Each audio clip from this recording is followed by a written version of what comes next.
然后留着，那我就可以这样子啦啦啦啦啦啦啦。Hello，我是蚊子，欢迎来到我的频道。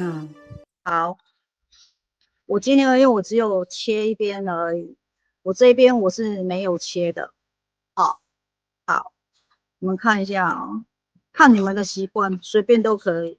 然后呢，你们看，像我的习惯是这样，我的习惯是这样，然后再来就是煎的，我炒我自己，然后这样，然后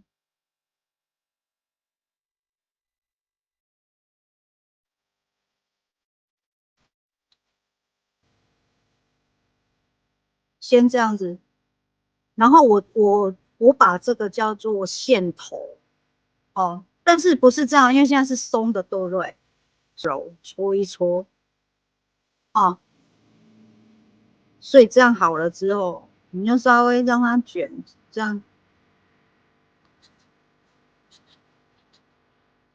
然后我就开始这样一直往后卷。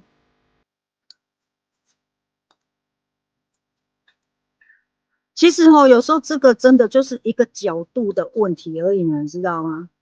它没有那么难。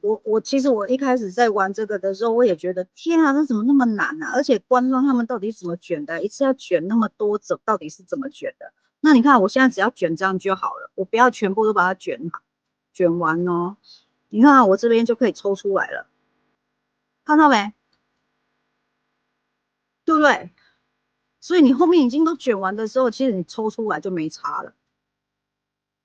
所以这个就有点像线头，所以记得你们现在沾水的时候不要太多水，刚刚就是沾太多水，所以它这边湿湿的，它要拉的时候就不好拉。所以你是不是你就可以全部都卷完，卷，全部都卷完之后，然后我的线头刚刚在这边，对不对？然后留着，那我就可以这样子啦啦啦啦啦啦啦。好，那你这时候你就看一下哦，我先把它粘起来。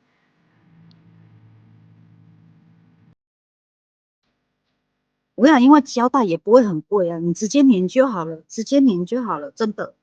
好，那我这时候我就要看了，我的线头这样对吧？啊，你们就可以去找，